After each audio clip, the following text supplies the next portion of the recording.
America coast guard ने Atlantic सागर और Caribbean सागर के निकट अंतर्राष्ट्रीय जल क्षेत्र में वेनेजुएला से संबंधित 2 ऑयल टैंकर जब्त किए हैं। ऑयल टैंकर पर लगे रूस के झंडे वीडियो किया जारी।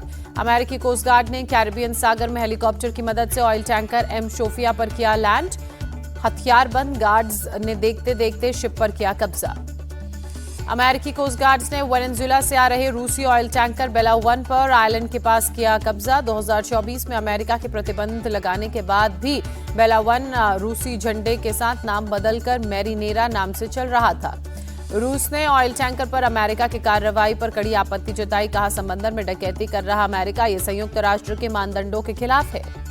रूस की आपत्ति के बाद व्हाइट हाउस ने पलटवार किया। कहा, आप भाग सकते हैं पर छिप नहीं सकते। ब्रिटेन के रक्षा मंत्री जॉन हीली ने किया दावा।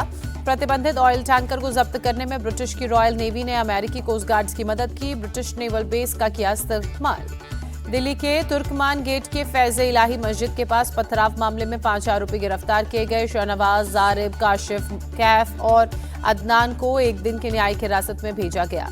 दिल्ली पुलिस ने तुर्कमान गेट हिंसा की जांच के लिए स्पेशल टीमों का गठन किया। एक टीम सीसीटीवी फुटेज के जरिए पत्थरबाजों की शिनाख्त कर रही है। दिल्ली पुलिस की एक टीम सोशल मीडिया की जांच में जुटी है। हिंसा में बाहरी लोगों और 1-2 राजनीतिक लोगों के शामिल होने की भी जानकारी मिली। तुर्कमान गेट हिंसा के बाद पुलिस ने फ्लैग मार्च निकाला। पूरे इलाके में भारी तादाद में फोर्स की तैनाती। दिल्ली पुलिस की एफआईआर में बुलडोजर कार्रवाई के दौरान अचानक भीड़ उमड़ने की बात। रात 1:23 पर पत्थरबाजी शुरू हुई। लगातार 10 मिनट तक पथराव हुआ। घायल पुलिस वालों का बड़ा खुलासा। उपद्रवियों में ज्यादातर की उम्र 17 से 30 साल के बीच थी। करीब 2500 की भीड़ ने अचानक हमला बोला। तुर्कमान गेट पीस कमेटी का बहुत बड़ा दावा। कहा, जो कुछ हुआ उसे बाहर के लोगों ने किया। बवाल में स्थानीय लोग शामिल नहीं। हमारा प्रशासन पूरा सहयोग करेगा। तुर्कमान गेट बवाल में सपा सांसद का नाम सामने आया। आधी रात को तुर्कमान गेट पहुंचे थे मोहिबुल्लाह नदवी। दिल्ली पुलिस करेगी पूछताछ।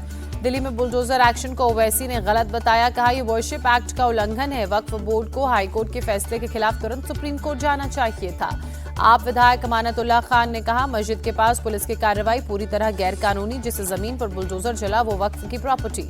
मुस्लिम धर्मगुरु मौलाना सूफियान ने कहा, तुर्कमान गेट इलाके में जो भी हुआ वो एक साजिश है। हमेशा मस्जिद और मजार के करीब ही बुलडोजर क्यों चलते हैं। तुर्कमान गेट बवाल पर मंत्री मनजिंदर सिंह सिरसा का बयान। कोर्ट के ऑर्डर का पालन हो रहा है। जो उत्पात करेगा उसकी खैर नहीं और जो उत्पात कर रहा है वो गलत है। बुलडोजर कार्रवाई पर मेयर राजा इकबाल सिंह का बयान भी आया। एमसीडी ने हाईकोर्ट के आदेश का पालन किया। रामलीला मैदान पर अवैध कब्जा था, उसे हटाया गया।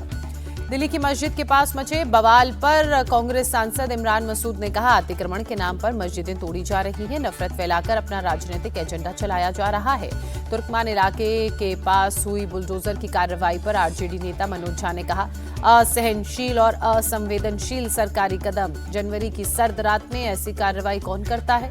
तुर्कमान गेट बवाल पर आप विधायक गोपाल राय का बीजेपी पर हमला। कहा, पूरी दिल्ली में लोगों को बेघर किया जा रहा है। सरकार को लोगों को बसाने का काम करना चाहिए।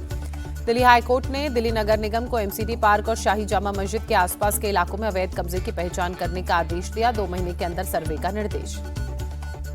दिल्ली हाईकोर्ट ने एमसीडी को अवैध निर्माण पर कानून के तहत सख्त एक्शन का आदेश दिया। शाही जामा मस्जिद के पास अवैध पार्किंग, फेरी वालों और कमर्शियल एक्टिविटी के खिलाफ याचिका पर फैसला।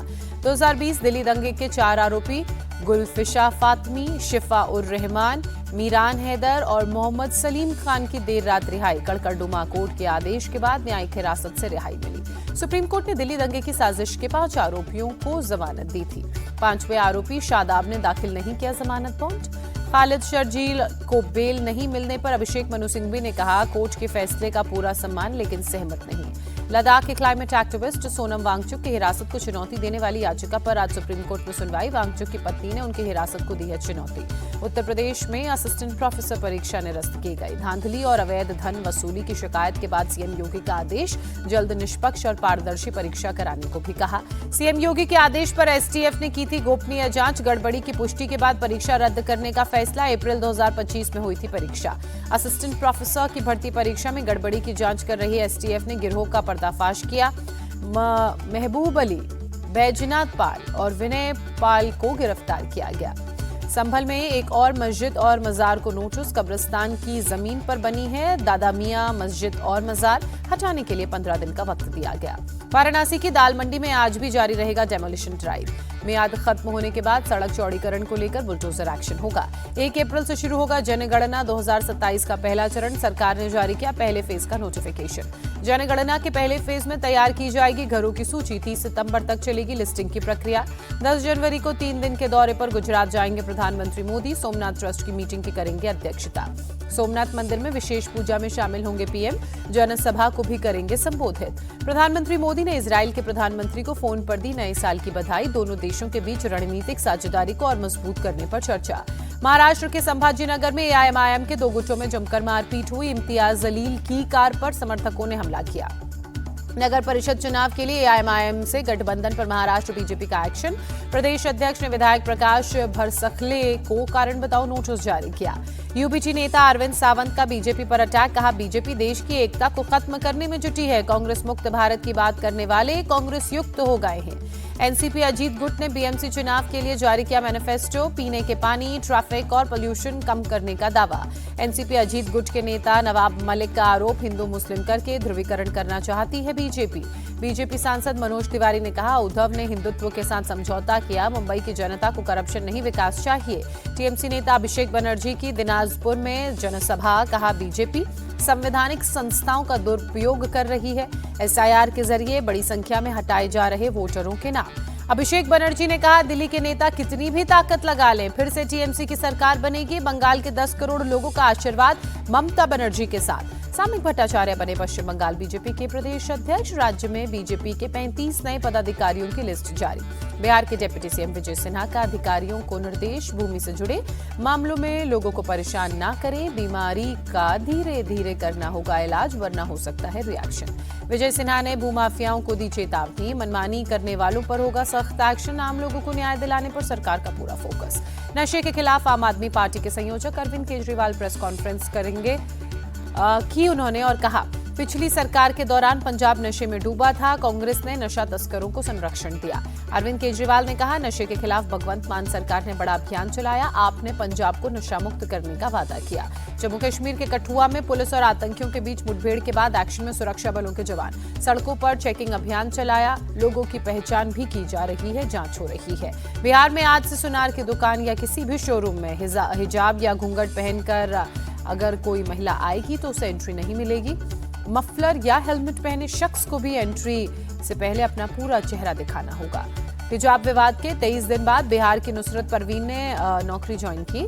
सीधे विभाग पहुंचकर ज्वाइनिंग ली। नियुक्ति पत्र बांटने के दौरान हिजाब हटाने पर विवाद हुआ था। जेएनयू में नारेबाजी पर बहुजन अघाड़ी नेता प्रकाश आंबेडकर का विवादित बयान। कहा पीएम मोदी और गृह मंत्री ने देश को युद्ध की कगार पर लाकर खड़ा कर दिया है। मध्य प्रदेश के मुख्यमंत्री मोहन यादव का बयान। बीजेपी सरकार में तेजी से हो रहा असम का विकास। संगम कुमार साहू बने पटना हाई कोर्ट के चीफ जस्टिस। राज्यपाल आरिफ मोहम्मद खान ने शपथ दिलाई। सीएम नीतीश कुमार भी रहे मौजूद।